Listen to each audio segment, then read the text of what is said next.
Hi, welcome to episode 35 of the Corner of Knit and Tea. I'm Laura, also known as Fluffy K on Ravelry, Fluffy Kira on Instagram and Twitter. I blog and post every episode's show notes over at the Corner of Knit and Tea. I have an Etsy store, The Stash Buckler, Adventures in Yarn, and we have a Ravelry group called the Corner of Knit and Tea. If you haven't come over and joined us, please do. So hi, welcome. Thank you for joining me today. If you are new, I say welcome and I hope you enjoy. If you are returning, thank you for coming back. I look forward to spending the next little while with you. I hope everyone is doing well. I have had a pretty good week. Nothing super exciting, lots of knitting progress to show, which I'll get into. The weather has been sort of so-so. It's been very springy, 50, 60, 70 degrees. It's mostly been overcast and humid this week, and we've had quite a bit of rain. And I don't mind damp, but it's starting to get warmer and humid, which is a little bit less fun. But we are getting thunderstorms, which I do love, and we could definitely use the water, because we did not have a lot of precipitation this winter, so that part is very good. I also thought I would start at the beginning by addressing where I'm sitting and what is going on with the room around me. As I said, when we got our new bedroom furniture, we took the opportunity to get rid of some other furniture in the house, including some old bookcases, and I had a desk in my craft room that matched a bedroom set that we got rid of. So the craft room immediately, this whole wall was 2 bookcases and the desk in the center, kind of under the painting, which I will show you in just a second. And so this whole wall is mostly empty now, except for we went to Home Depot and bought like a huge baker's rack to hold all my bins and cubbies and things. So basically what you're seeing right now is we have the painting was centered over the desk, and it is a beautiful painting of a French canal that my sister actually painted for me when I moved into my first apartment. And my husband, actually he was my boyfriend then, generously offered to get it framed for me, and it's beautiful and has hung everywhere we lived. Anyway, so that used to be over the desk, which is where I'm sitting right now. And then in the corner near the window used to be a bookcase, and I have now replaced it with a baker's cart, which houses all of my fiber and yarn, and you can see books and all kinds of tchotchkes and accessories and all kinds of things. So that is what I'm sitting next to, and then you can see the window is just over on that wall. I won't get too far because that'll glare. And ultimately we're going to put probably a love seat or a couch right here, which is why I have not decorated the wall behind me. And then to the other side, I just have kind of a bunch of crap and Armand over by the closet. Now, I used to sit in front of the closet facing the window, which is why the light used to be better and I didn't have one side of my face in shadow. And so I am working on fixing that, but I did want to sort of give you a little idea of what the room looks like. I will not show you the other side, which is opposite me. There is a sewing machine and some cubbies and a rolling cart that has a variety of fiber and my ball winder and all kinds of things on it. And it is a mess. So I'm not going to show you that side. But I did want to explain why I'm sitting. I had several comments that I was sitting against a blank wall and that the lighting was funky. I used to sit facing the window, so 90 degrees rotated, which is why the lighting was a lot more even and why it's not so right now. I am working on it, and actually I may have some new things to show you even as soon as next week, but we are kind of a work in progress in this room because we have some other areas of the house that we're working on first, and my craft room is not a huge priority in terms of getting it finished with furniture. I definitely like to, but in terms of things that impact our family life as a whole with my husband, I'm trying to focus on those areas first. So that's just a brief explanation and an answer to some of the questions that I had. So I guess I will start into this week's news and general format. I am still drinking iced tea today. Oh, you know what? Let me go ahead and fix it so that the microphone is not in the picture because you guys don't need to see that. There we go. I am drinking iced tea today, as you can see from my service mug here. I am drinking a tea from Upton Tea. It is a fruit tea, strawberry and kiwi. And I forgot to look up all the ingredients, but of course strawberry and kiwi are too. This is a fruit blend, so it is all fruit pieces as opposed to actual tea. And what I did was I brewed a big pitcher of it, and I used 3 or 4 basic green tea bags and then a few servings of the fruit. So it is a strawberry kiwi green tea now, and I have been drinking that in my service mug with ice, and it is delicious. It is the perfect fruity summer combination.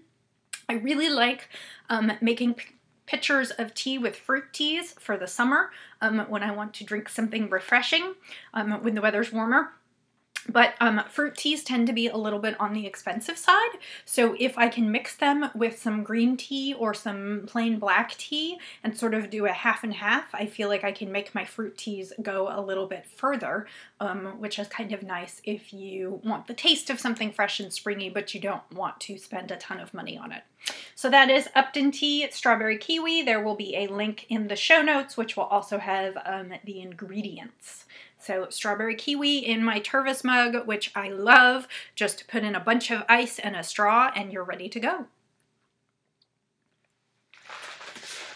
So that is what I am drinking today. What I am wearing. This is the Akimbo Shawl by Stephen West, and I knit mine out of bugga. Specifically the Sanguine Griffin bugga, and they are unfortunately no longer in business. They split several years ago into Cephalopod Yarns and the Verdant Griffin, and the Verdant Griffin is still in business, so you can still get some of her yarns. This is her, the base has changed slightly though, and I have to say I don't like it quite as much, but I loved the base yarn before. This is, the red is Faithful Beauty, and the gold is Walnut Huskfly. And so that is Akimbo by Stephen West. It is in my projects, and I will link everything in my show notes, but it is a great, it's a fairly small shawl, but I also did it in, bugga is merino cashmere nylon, so it is nice and soft and fabulous for cold days, although actually it is a little bit warm, so I may actually just take this off. And as you can see, my next stop is yoga, so I am multitasking for the day. So let's get into the actual content for today. Last week I showed you my little oopsie with the socks and discussed that I had knit the heels wrong the first time and wrong the second time, and I was working on a third time, or I needed to work on a third time. I did finish those socks this week.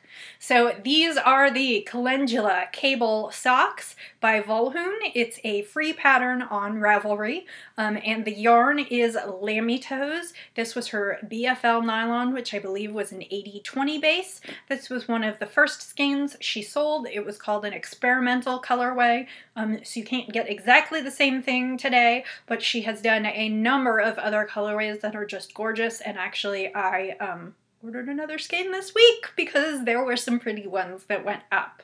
So these are done and ready to go, and I am very excited, and again they are mirror opposites, which took a little doing because of knitter error, not because of pattern error. So yay, those are done. I had quite a good week, and actually yesterday pretty much spent most of the day in my pajamas, mostly crafting for the day, which was absolutely fabulous. One of the projects that has not gotten as much attention as I would have liked in recent weeks, but that I have really been sort of itching to work on, is my Cozy Memories blanket, which actually doesn't technically fit under knitting because it is crocheting, but I'm going to put it under this portion of the podcast. I am using Lucy of Attic, well, she's Attic 24 on Ravelry, and I believe her Oh, now I'm blanking on her blog. I think it's just called The Attic. She writes her blog. She has a beautiful little dwelling in the United Kingdom, and from her attic you can look out and see the hills and dales, and it is beautiful. Anyway, Lucy's Attic has something called a hexagon how-to, and I decided that that's what I wanted to do for my Cozy Memories blanket, which is just using bits and pieces of sock yarn scraps and making little hexagons. So the deal is that you crochet, it's actually a circle, and so you crochet a bunch of little circles out of various yarns, and I can tell you what most of these yarns are. There are other things in my stash. This is actually the socks that I just finished with lammy toes. And so I do up a whole bunch of centers, and then when I have a whole stack of centers, I sit and play with them about what order I want to put them in, and then there is a tutorial for joining as you go. So I just add one, and then I add another and another, and I actually, the last time I showed you, I had the top 6 done, so I added 9 more this week, and like I said, this is lammy toes that I just finished knitting my socks out of. This is the Sanguine Griffin Bugga, which I have a sweater out of that I don't think I've worn on the podcast yet, and that is in blue lobster, so it's just a bright dark blue. This is 2 If by Hand in Whiz Bangs, and I knit a sock head hat out of that one.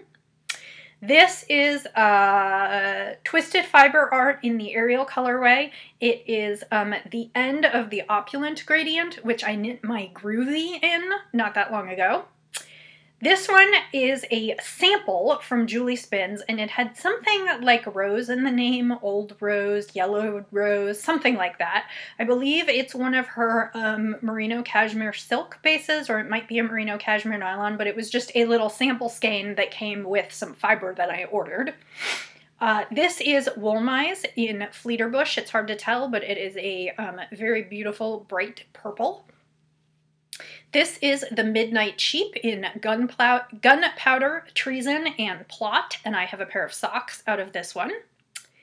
This is Dreaming Color Smushy in the colorway Black Parade, which is actually, it's not as black as it's coming out. It's got flashes of blue and green and purple a little bit in there, almost a little iridescent looking, and I knit a scarf and glove set for someone out of that. And then this one is Easy Knits Deeply Wicked, which is sock yarn, and this colorway is Fire on the Mountain, and I have socks out of that one. So that is, I've got my 15. I wasn't going to go back through the other 6 because I think I went through them before, but that is where I am at with my blanket. I have a few more centers, but not ones that I like the way they're placed, so now I need to do a whole bunch more centers, and then I can sit down and join them, and my guess is I will certainly not show this every week, but I will bring it and show you when I have some new progress. So that was this week's progress. And I'm just loving it.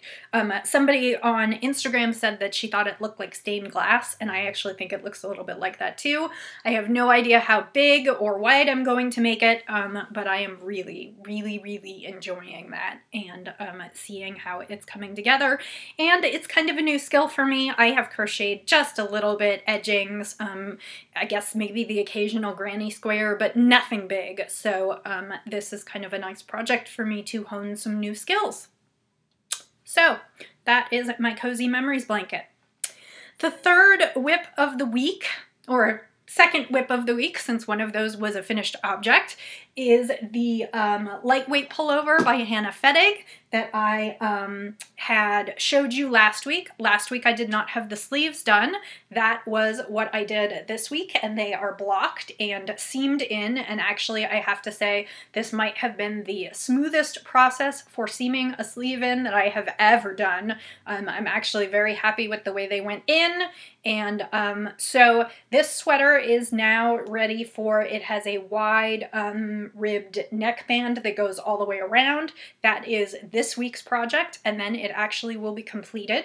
The yarn is Haiku, which is a Skacel yarn, and it is called Riley, which is a alpaca bamboo linen blend, which will be great for summer, and it is in an icy blue that the camera is really not picking up terribly well. It's very like a sea kind of icy blue.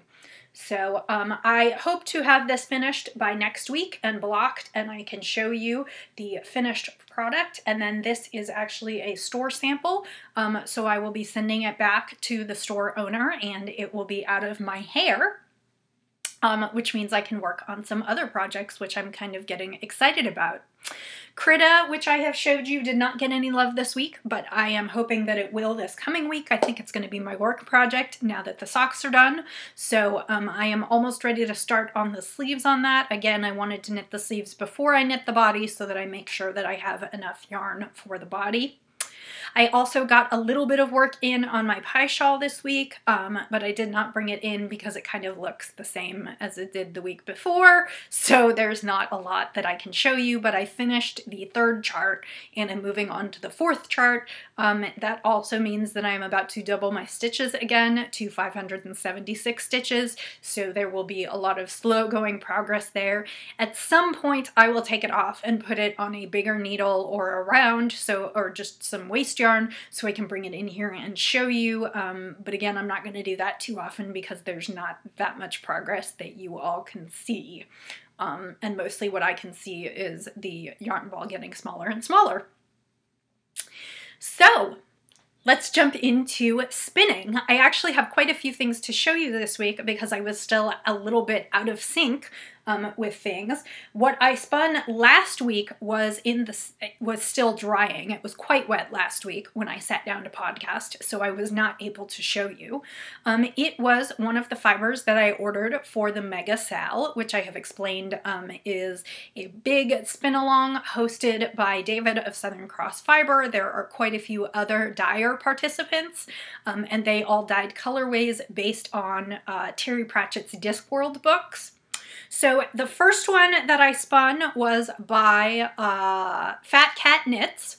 It was a superwash merino and trilobal nylon, which actually has some sparkle. You can see as I turn it a little bit that the yarn is just a little sparkly. That is actually nylon threads running through that lend a little bit of sparkle. So it's not quite as sparkly as if there were Stellina or Angelina in here, but it is awful pretty.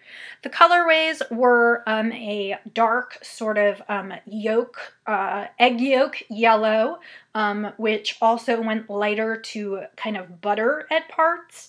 And then there's some teal and some royal blue and a little bit of purple.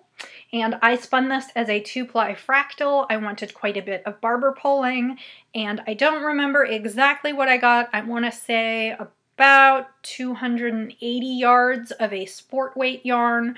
This would be perfect for socks because it is superwash merino and nylon, and it just came out beautifully. This is up in the shop and available, and actually the monitor's washing it out a little bit. The gold is even stronger, like the egg yolk yellow golden parts are even a little bit stronger, and the photos I believe in the shop show that. But that is my spin for last week, Noble Dragon.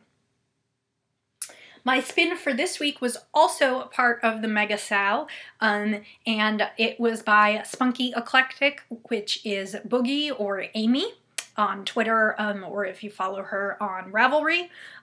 It was a Falkland blend called Octarine, which is from the book supposed to be a kind of yellowish, greenish, purplish light that those of us humans cannot see. It is associated with magic. And I finished spinning that one up. Like I said, there were greens, which was almost highlighter yellow, like just bright green, areas where there was a little bit of minty green, couple different kinds of purples. One was a very kind of dark, almost violet-y purple, and then the other was a very red purple. So there are just all kinds of beautiful colors in here. To me, at first I was a little afraid that it would end up kind of Easter eggish or really pastel-y, but the purple really stayed bright. So it's really kind of purple and yellow and green, and haven't decided yet whether this is going into the shop or whether I'm very tempted to keep it.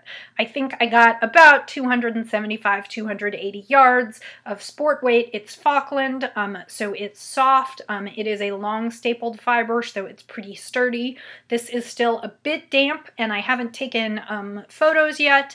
It will probably, my guess is photos will be later today or tomorrow, and like I said, I haven't decided if it's going up in the shop yet or not, because I haven't decided if I have a project for it, even though I love it and I almost don't want to let it go.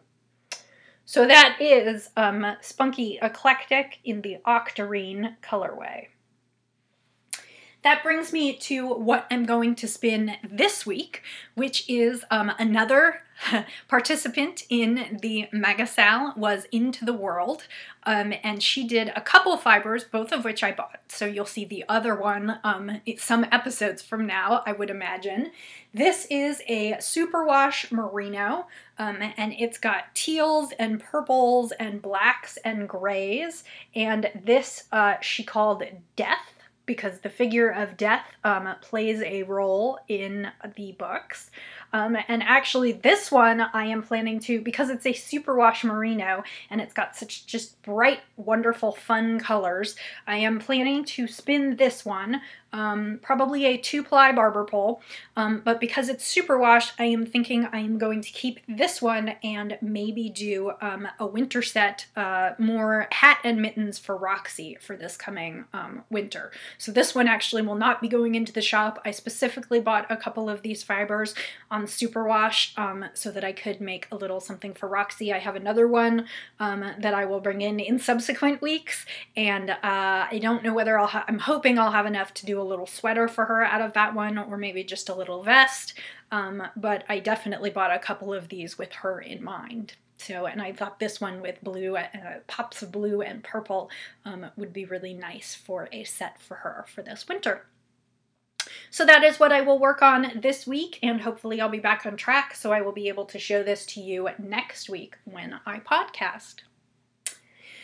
So that brings me to sort of final closing up. I did want to say that I started a thread in the Ravelry group called Ask Me Anything, and I put it there so that if you have any questions for me that you would like me to answer, I can answer them on the podcast. And actually, sorry, that was totally my fault. I had a couple questions this week, so I wanted to go ahead and read them and answer them. The questions come from Cara from the Knit All the Things podcast. She is Cara B on Ravelry and Cara Thompson on Instagram, and she and I like to chat back and forth through our pictures. She is a lover of tea. She asks, what is your job if you're allowed to tell us? You could be a spy for all I know. Sadly, not the case. Would be quite a bit more interesting. I won't go into too much detail, but I work for a biomedical research institute. We are nonprofit, and we are not affiliated with any university. We actually do our own research, and we have our own research labs. Most of what the company focuses on is basic genetic research. We don't do any work with humans in general. We don't even do any work with animals. We do have some small, we do a few small things in flies. We have some fish, I think. But in general, what we're doing is very, very basic genetic research, which we hope will one day lead to things that might provide cures for diseases like cancer, neurological diseases, all kinds of things. So I do not actually work in the science. I am not a scientist. My background, I actually have an MBA. Master's in Business Administration. I have spent most of my time working in research administration. I used to work for a university, doing kind of supporting project managers, helping write grants, put together budgets, stick to the budgets after the grants were awarded. And what I do now is I work in the legal department, which means I deal with all of our corporate obligations and our obligations as a nonprofit organization. And then I also help, I I read grants, I help draft correspondence, proofread contracts, those kinds of things. So it's not super exciting work, but I have always been more of a support staff position than an actual doer, particularly in science. And I enjoy working for a place that has a mission that is to create a better life for humanity, which I know sounds really lofty, but ultimately that is what the organization is trying to do, try and make a difference, and that resonates with me. And so I like the people that I work with, and I think the place that I work is doing really great things, even if not all of my day-to-day tasks are super exciting. So I hope that answers that question. Do you have or want any pets? We're actually not super pet people. I grew up in a family without any pets, so it's not something that I have felt like I'm missing. My husband had, I know his family had a few cats and maybe a dog somewhere along the way, but he's not super enamored of pets. We're just not super animal people. I mean, we don't hate animals by any means, but we've just never really felt the desire to have them.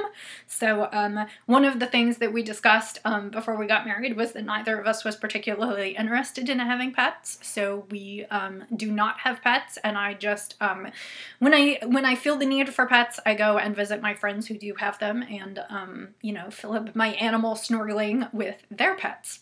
So, and there are some advantages that we like. We like being able to go away at a moment's notice or not having to worry about that kind of thing. So I know it's not super popular. I know quite a few podcasters and probably a lot of you watching have pets, and I think that's great. We're just not pet people.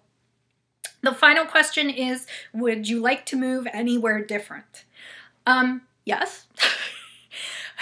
To be clear, I was born and raised on the West Coast. I grew up in Los Angeles, and I did go to college in the Midwestern United States, but then I moved back to California, and I, to be honest, thought I was always going to live and die in California.